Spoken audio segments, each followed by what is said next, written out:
Hello， 大家好，欢迎来到数感实验室，我是以威。前几天我在煮汤的时候看到调理包背面写着加水且加入盐巴或味精就大功告成了。究竟这句话该如何解读呢？逻辑好的人可能很快就反应过来，其实水且盐巴或味精相当于是水且盐巴或水且味精，意思是水一定得加，但盐巴跟味精至少挑一个加就好。想都加当然是没问题，但听起来好像有点不健康。那你可能会说，一般人在煮汤的时候也不会想那么多吧，太哲学、太深奥了。但是在19世纪，就有一位数学家将逻辑建立在数学而非哲学之上，他的贡献也深深影响着现代电脑的运算。他就是我们今天的主角乔治·布尔。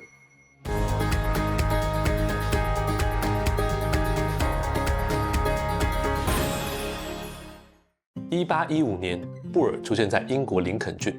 他的父亲是一位热衷教育的零售商，从小就指导布尔拉丁语、希腊语以及数学。那尽管布尔有父亲这位家庭教师他依旧像他一样去上学。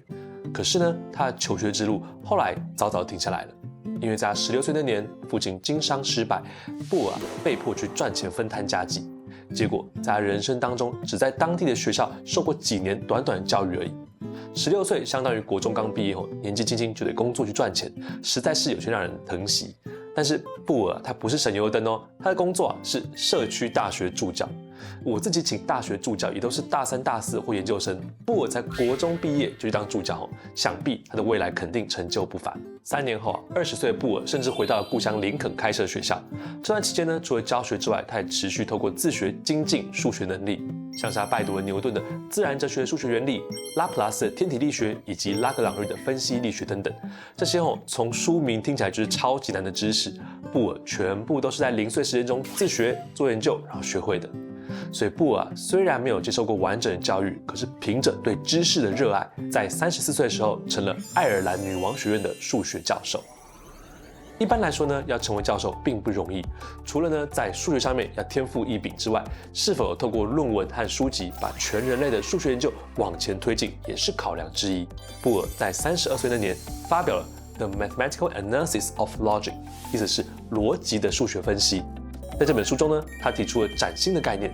传统上认为逻辑是哲学的范畴，可是布尔却认为说逻辑应该是建立于数学的。那这本小册子不久之后呢，便传到了英国逻辑学家狄摩根的耳里。狄摩根读完之后大吃一惊，对其十分赞赏，就是说布尔正在为逻辑学开辟一条从未有人发现的道路。狄摩根比布尔年长9岁，受到这位杰出后辈影响呢，他隔年也发布了一本书，叫做《Formal Logic》形式逻辑。逻辑学研究就此在2个人努力之下往下一个阶段去迈进了。那布尔也因为第一本书的成功呢，受邀成了数学教授。不过这仅仅是布尔成名的开端。成为教授之后的布尔持续钻研逻辑学，在39岁那年出版了经典名著《The Laws of Thought》思维规律研究。这本书的基础呢，是古希腊哲学家亚里士多德所提出的三段论。什么是三段论呢？举个简单的例子来说，太阳系的行星会绕着太阳转，地球是太阳系的行星，所以地球会绕着太阳转。那布尔所做的创新是把三段论以逻辑符号构成的方程式来表示。方程式呢，就是有等号的式子。当列出方程式之后，当然也就能够解方程式透过数学上严谨的计算来判断这个三段论是否有效。最后，布尔的系统还让逻辑检验的数量从亚里士多德的2项扩展到了无限项。换句话说呢，亚里士多德总是用想的来判断这2件事情的逻辑是否正确，而布尔则是用算的来检验无限事情之间的逻辑。布尔当时还不知道，他的研究奠定了逻辑运算基础，将语言带进了现代电脑。那布尔除了对逻辑学有重大贡献之外，他也花很多时间在教育孩子。那其实家境拮据的布尔原先不打算结婚，也认为自己可能没有什么能力抚养家庭。但是因为后来数学这个共同兴趣结识了小他17岁的数学教育家玛丽布尔，两人感情非常好，但布尔却迟迟无法下定决心求婚，生怕无法为玛丽带来幸福。直到布尔40岁那年，玛丽的父亲去世，布尔认为他有义务要照顾玛丽，才下决定向她求婚。两人陆续生下了好几位女孩。那布尔总是亲切地教导他们的孩子，不只是数学和语言，品德教育也没有少。不愧是从年轻的时候就在学校担任助教人，对孩子教育一点都不马虎。只可惜布尔没办法陪伴孩子太久。在49岁那年呢，布尔前往大学教书的路上，忽然下起倾盆大雨。忘记带伞的布尔只好淋着雨跑到大学，在上课的时候穿着湿湿的大衣上课，因此生了一场大病。那玛丽布尔四处求诊，病情迟迟没有好转，他只好用父亲生前信奉的顺向治疗，把布尔的床单弄湿，希望以水攻水。当然了，以我们现在角度来看，这无疑就是雪上加霜。布尔最后就病死在家中。那此时呢，他的女儿最大才8岁，最小才6个月而已。后来呢，玛丽肩负起抚养5位女儿的重担，而她确实也做到了。5位女儿分别成为了很优秀的数学家、科学家、作家，而布尔家族的子嗣也在各个领域发光发热。其中呢，包括了物理学家、数学家的 Jeffrey Taylor 以及 AI 教父 Jeffrey Hinton 等等。布尔所提出的布林代数原先只是一些符号和式子，但在他过世不到20年之后呢，就被另一位数学家约翰韦恩以图的形式来表示。这种图被称作为文氏图，是一个更好理解布林代数的工具。现在就让我们用文氏图来认识布林代数吧。假设现在有2群不同的人，左边 A 这群是喜欢数学的人，右边 B 这群是喜欢文学的人。那么2个圆重叠部分就是同时喜欢数学和文学的人。以布尔代数会写成 A 交集 B， 念作 A and B。如果想要描述喜欢数学或文学的人，则会念作 A 连集 B， 念作 A or B。如果今天我们想找出不喜欢数学的人，那会怎么念呢？就写成这样子，念作 Not A。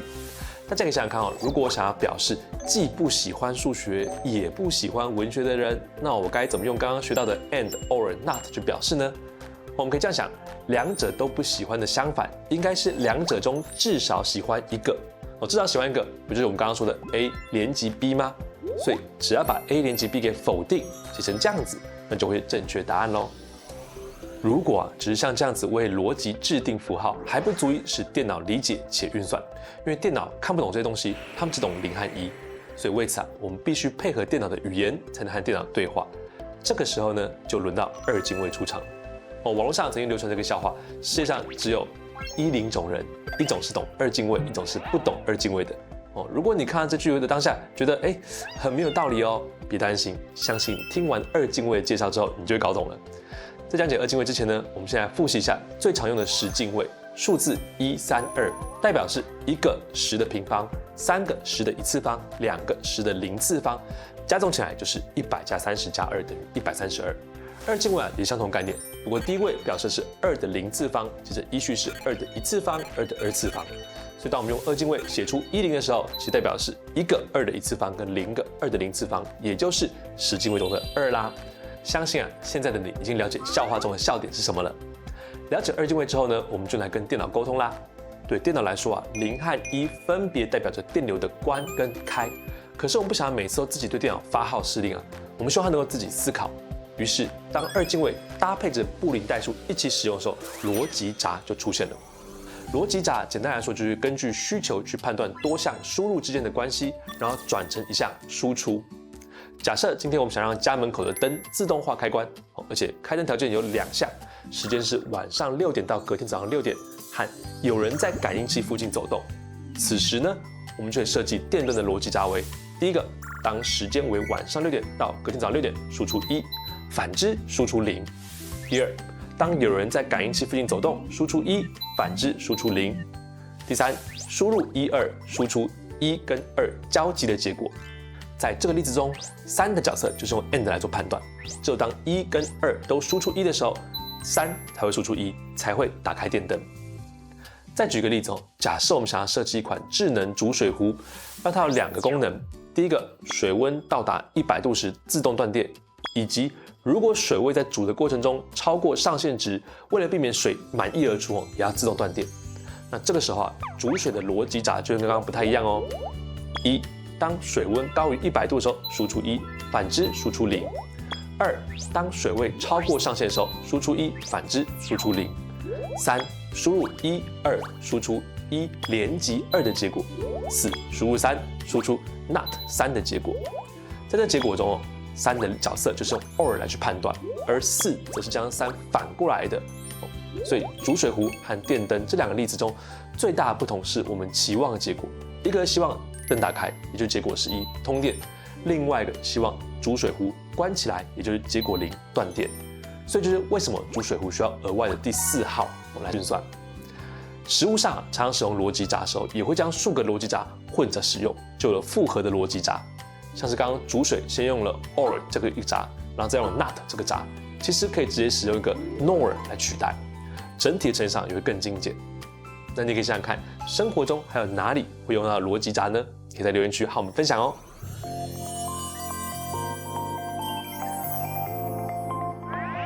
想象下这个情境后，考试成绩太差，或者是太常玩手机，最后就会被父母给没收零用钱。这样子一个情境，跟另外一个情境是约到喜欢的对象，还有抢到了演唱会门票，就可以有一场很完美的演唱会约会。这种多2个情境，这2个情境呢，你觉得分别最像下列哪一种逻辑呢 ？A. And B. Or C. 其他。欢迎在留言区和我们分享你的想法哦。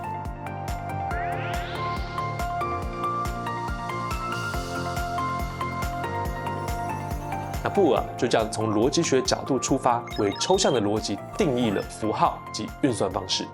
那肯定没有想过说自己的发明竟然成为了电脑研发时不可动摇的基底。逻辑闸的应用、2进位的计算便利性，也都是等到20世纪由下一位深受布尔影响的数学家香农来接手，也是我们下一部影片的主角。以上是我们今天的影片内容。如果不想错过下一集关于香农的故事的话，请记得帮我按赞、订阅、开启小铃铛。数感实验室，我们就下次再见喽，拜拜。